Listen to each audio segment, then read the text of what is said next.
बिस्मिल्लाहिर्रहमानिर्रहीम अस्सलाम वालेकुम। आज हम डिस्कस करने जा रहे हैं चैप्टर नंबर 16 का question number 15।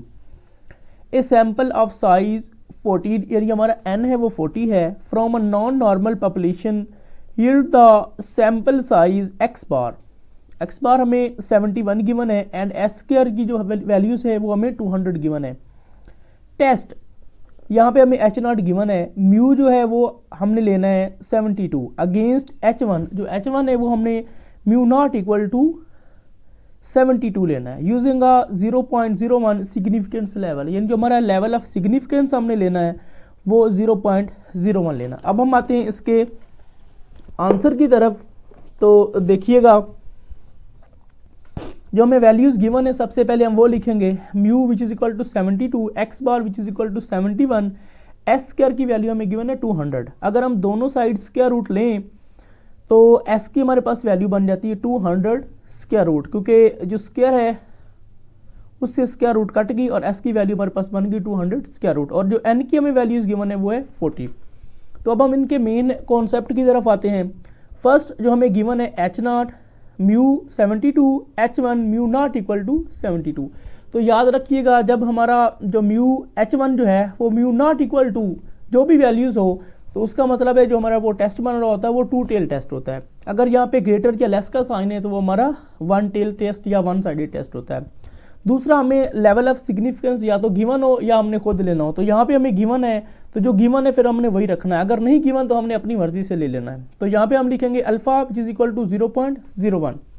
Third step test statistics. तो याद रखिएगा टेस्ट स्टैटिस्टिक्स जो ये हमें गिवन पॉइंट है इनको देख के हमने लेना होता है। पहले हम क्वेश्चन में यहाँ पे सिग्मा यूज करते थे लेकिन यहाँ पे हम एस यूज करेंगे, उसकी वजह ये है कि अभी हमें यहाँ पे एस की वैल्यू गिवन है।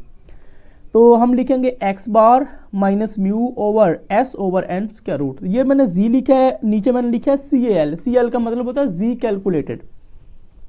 अब फोर्थ स्टेप है कैलकुलेशन। कैलकुलेशन का मतलब होता है हमने इस फार्मूला में तमाम वैल्यूज पुट करनी जो हमें ऊपर गिवन है। Z calculated which is equal to X bar minus mu over S over N square root. अब एक्स बार के हमारे पास वैल्यू है 71 माइनस म्यू के हमारे पास वैल्यू है 72 ओवर एस की हमने वैल्यू फाइंड की 200 स्क्वायर रूट ओवर एन की हमारे पास वैल्यू है 14। अब 71 में से अगर हम 72 सब्ट्रैक्ट कर रहे हैं तो आंसर हमारे पास बनता है -1। यहाँ पे सेपरेट स्क्वायर रूट थी, जहाँ पे हमने कंबाइन ले ली 200 ओवर 14 इसके ऊपर स्क्वायर रूट, -1 सेम आ गया। अगर हम 200 को 14 के ऊपर डिवाइड करें तो आंसर 5 आता है, -1 सेम। अगर हम 5 की स्क्वायर रूट लें तो आंसर बनता है 2.24। -1 को अगर हम 2.24 के ऊपर डिवाइड करें तो हमारे पास आंसर बन जाता है -0.45। अब नेक्स्ट स्टेप है क्रिटिकल रीजन। तो क्रिटिकल रीजन हमने कैसे लेनी है, इसके लिए दो मेथड इस्तेमाल होते हैं। एक होता है 1 टेल टेस्ट का और दूसरा होता है 2 टेल टेस्ट का। तो मैंने पहले भी पिछले क्वेश्चन भी बता चुका हूँ, तो अभी मैं आपको बताने लगा हूँ, तो उसको देखिएगा।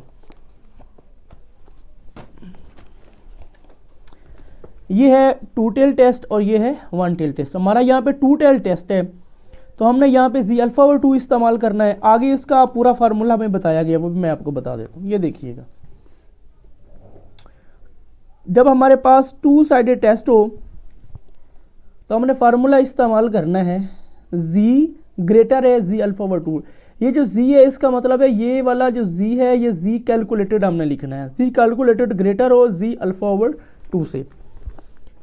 ये जी कैलकुलेटेड ग्रेटर है जी अल्फा ओवर 2 से। नेक्स्ट स्टेप जी कैलकुलेटेड से मुराद है जो हमने फार्मूला में वैल्यूज पुट की थी जी कैलकुलेटेड में, वो यहाँ पे हमने लिखना -0.41। नेक्स्ट है जी अल्फा ओवर 2। तो जी अल्फा ओवर 2 की वैल्यू कैसे फाइंड करनी है वो भी मैं मेथड आपको बताने लगा हूं। हमें लेवल ऑफ सिग्निफिकेंस गिवन है 0.01। इसका जो 2 टेल टेस्ट बन रहा है वो बन रहा है 2.58, यानी कि जी अल्फा ओवर 2 का 2 टेल टेस्ट में 0.01 का सिग्निफिकेंस बन रहा है 2.58। तो यहाँ पे हम लिखेंगे 2.58। अब एक बात आपने और भी याद रखनी है, क्योंकि उसकी वजह ये है यहाँ पे अगर हमारा ये ग्रेटर हो, यानी जी कैलकुलेटर अगर हमारा जी अल्फा ओवर 2 से ग्रेटर आ जाए तो उसका मतलब है कि हम H0 रिजेक्ट कर रहे हैं। लेकिन अगर हमारा जी कैलकुलेटेड का आंसर जी अल्फा ओवर 2 से छोटा आ जाए तो उसका मतलब होता है कि हम H0 को एक्सेप्ट कर रहे हैं। तो यहाँ पे देखिएगा जी कैलकुलेटेड का आंसर छोटा है जबकि जी अल्फा ओवर 2 का बड़ा है। हमारा साइन इस टाइप पे है, अब हमारा साइन क्या है वो रिवर्स हो जाएगा। तो उसका मतलब है कि हम एच नॉट को रिजेक्ट नहीं कर सकते। उसकी वजह ये है कि हमारा जी कैलकुलेटेड का जो आंसर है वो जी अल्फा ओवर 2 से छोटा है। तो कंक्लूजन में हम लिखेंगे so we accept H not, यानी रिजेक्ट हम तब करते अगर हमारा जी कैलकुलेटेड का आंसर इससे बड़ा आता। अब इससे छोटा आया है तो हम लिखेंगे so we accept H not, हमने एच नॉट को एक्सेप्ट किया है। उसकी वजह क्या है, because the value of ji calculated, यानी जो जी कैलकुलेटेड की वैल्यू आई है is less than ji alpha over 2, वो जी अल्फा ओवर 2 से कम आ गई है। इसका मतलब है कि हमने एच नॉट को रिजेक्ट किया है। तो अब हम आते हैं नेक्स्ट क्वेश्चन की तरफ। उसका बी पार्ट है, suppose that the mean mu of a random variable x is unknown but the variance for x is known to be 144। जो हमें वेरिएंस गिवन है वो है 144। Should be reject the null hypothesis H not हमें given है mu which is equal to 15 in favour of an alternative hypothesis h1 mu not equal to 50 at alpha 15 sorry at alpha जो हमें given है वो है 0.05 if a random sample of 64 observation, यानी जो हमें एन गिवन है वो है 64, एक्स बार हमें गिवन है 12। तो अब हम आते हैं इसके आंसर की तरफ।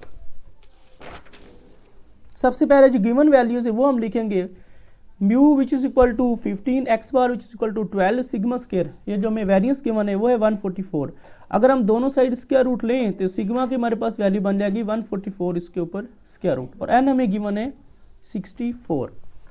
अब जो गिवन हमें एच नॉट एच वन है वो लिखेंगे H not mu which is equal to 15, H one mu not equal to 15। अगर यहाँ पे नॉट इक्वल टू का साइन है तो उसका मतलब है हमारा टू साइडेड टेस्ट है। नेक्स्ट स्टेप जो हमें लेवल ऑफ सिग्निफिकेंस गिवन है वो हम लिखेंगे level of significance alpha which is equal to 0.05। तीसरा step test statistics G calculated which is equal to X bar minus mu over sigma over N square root. पिछले question में यहाँ पे S था, यहाँ पे सिग्मा है। सिग्मा की वजह ये है कि यहाँ पे सिग्मा की वैल्यू गिवन है, पिछले क्वेश्चन में एस की वैल्यू गिवन थी। तो यहाँ पे हमने सिग्मा लिया, sigma over N square root. अब हम इसमें वैल्यूज पुट करेंगे और उसको हम नेक्स्ट स्टेप का नाम देंगे कैलकुलेशन का। Z calculated which is equal to X bar minus mu over sigma over N square root. X bar की हमारे पास वैल्यू है 12 माइनस म्यू की हमारे पास वैल्यू है 15 ओवर सिग्मा की हमारे पास वैल्यू है 144 उसके ऊपर स्क्वायर रूट, और एन की हमारे पास वैल्यू है 64। तो यहाँ पे मैंने इस एक स्टेप को डायरेक्ट लिखा है, यहाँ पे इसका स्क्वायर रूट है, नीचे इसका स्क्वायर रूट है, तो मैंने कंबाइन स्क्वायर रूट ले लिया। सिग्मा की वैल्यू 144 ओवर एन की वैल्यू 64। अब 12 में से अगर मैं 15 सेपरेट करूँ तो आंसर -3 आता है।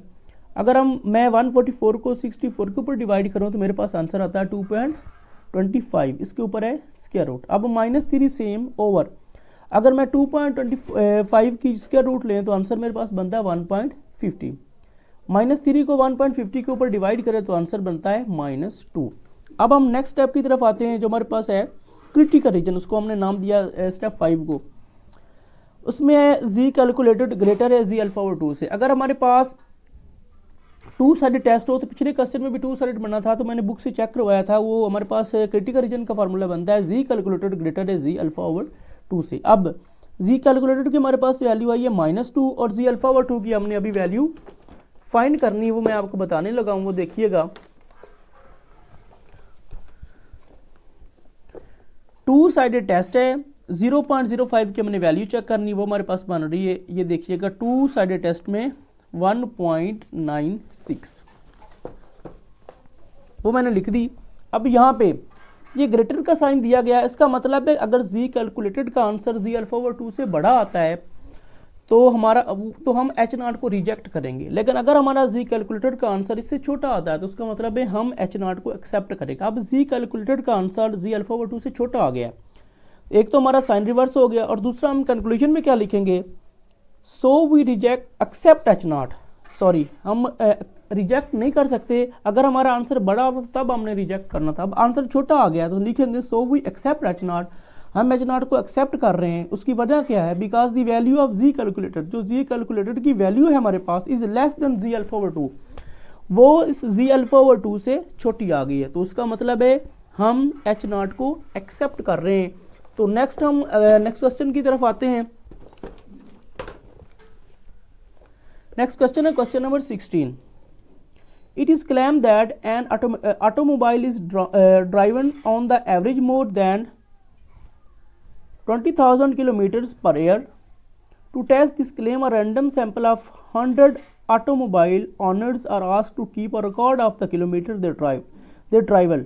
Would you agree with the claim if the random sample showed an average of 23,500 kilometer and a standard deviation of 3,900 kilometer? Use a 0.01 level of the significance.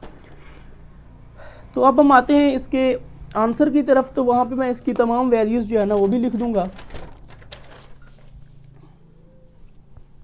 देखिएगा म्यू की हमें वैल्यू गिवन है 20,000, x bar की हमें value given है 23,500 और यहां पे देखिएगा एक वैल्यू हमें और गिवन है, वो है 39, यहाँ पे मैंने मेंशन नहीं की हुई, वो हमारी स्टैंडर्ड डेविएशन, यानी कि जो हमारे पास एस की वैल्यू है वो है 3900 और एन की में वैल्यू गिवन है 100। अब यहाँ पे H0 और H1 में थोड़ा सा डिफरेंस आया है, तो वो मैं आपको बुक से अच्छी तरह क्लियर कर दूंगा। तो ये देखिएगा, ये लिखा हुआ है द एवरेज मोर देन 20,000। अब मोर देन का मतलब है कि आपने ग्रेटर का साइन यूज करना है H1 में, यानी कि म्यू ग्रेटर है 20,000 से। अगर यहाँ पे ग्रेटर का साइन है तो यहाँ पे आपने लेस और इक्वल का H0 में यूज करना है। तो H0 बनेगा म्यू लेस और ग्रेटर है 20,000 और H1 जो हमें गिवन उन्होंने खुद दिया है वो है म्यू ग्रेटर है 20,000। जब यहाँ पे लेस या ग्रेटर का साइन आता है तो उसका मतलब होता है कि वो हमारा टेस्ट वन टेल है। नेक्स्ट हमें जो लेवल ऑफ सिग्निफिकेंस गिवन है, level of significance alpha which is equal to 0.01 है। तीसरा स्टेप है टेस्ट स्टैटिस्टिक्स। तो हमारे पास फार्मूला बन रहा है Z calculated which is equal to X bar minus mu over S over N square root. अब फोर्थ स्टेप है कैलकुलेशन। मैं इस फार्मूले में वैल्यूज पुट करने लगा हूँ, Z calculated which is equal to X bar minus mu over S over N square root. अब एक्स बार की वैल्यू 23500 माइनस म्यू की वैल्यू 20,000 ओवर एस की वैल्यू 3,900 ओवर एन की वैल्यू 100 इसके ऊपर स्क्वायर रूट। अब फर्स्ट वैल्यू में से सेकंड वैल्यू अगर मैं सेपरेट करूँ तो आंसर बनता है 3,500 ओवर 3,900 ओवर एन की स्क्वायर रूट 10। अब 3,500 ओवर, अगर मैं 3,900 को 10 के ऊपर डिवाइड करूँ तो आंसर बनता है 390। अगर मैं 3,500 को 390 के ऊपर डिवाइड करूँ तो आंसर बनता है 8.97। तो जी कैलकुलेटेड का आंसर फाइंड हो चुका है। तो नेक्स्ट हमारा स्टेप है क्रिटिकल रीजन। यहाँ पे देखिएगा जो मेरे पास टेस्ट बन रहा है वो वन टेल है। तो देखिएगा कि वन टेल में हमने किस तरह क्रिटिकल रीजन लेनी है वो मैं आपको बताता हूँ। यहाँ पे देखिएगा म्यू ग्रेटर है, अगर म्यू ग्रेटर हो तो हमने कौन सा लेना है उसमें आपको बताता हूँ। ये देखिएगा यहाँ पे है म्यू ग्रेटर का साइन आ रहा है, ये वाला म्यू अगर ग्रेटर हो म्यू नॉट से तो वो वन साइडेड टेस्ट है। उसका मतलब है कि जी जो कैलकुलेटेड है वो हमारे पास ग्रेटर है जी अल्फा से, तो वही मैंने यहाँ पे फार्मूला लिख दिया। अब नेक्स्ट स्टेप, जी कैलकुलेटेड की मेरे पास वैल्यू आई है 8.97 और जी अल्फा की वैल्यू हमने फाइंड करनी है। तो उसके लिए वो एक टेबल बना हुआ है, उससे हम इसकी वैल्यू फाइंड करते हैं। ये देखिएगा लेवल ऑफ सिग्निफिकेंस है 0.01 और ये वन टेल टेस्ट है। तो वन टेल टेस्ट में इसकी वैल्यू बनती है 2.33। तो यहाँ पे मैं लिखता हूँ 2.33। अब देखिएगा जी कैलकुलेटेड की जो वैल्यू है वो जी अल्फा से बड़ी आ गई है, तो उसका मतलब है कि हम H0 को रिजेक्ट कर रहे हैं। कंक्लूजन में लिख रहा हूँ सो वी रिजेक्ट H0। में H0 को हम रिजेक्ट करते हैं, उसकी वजह क्या है, because the value of the G calculated, जो जी कैलकुलेटेड की ये वाली वैल्यू आई है is greater than ji alpha, वो जी अल्फा की वैल्यू से बड़ी आ गई है। तो इसका मतलब है कि हम H0 को रिजेक्ट कर रहे हैं।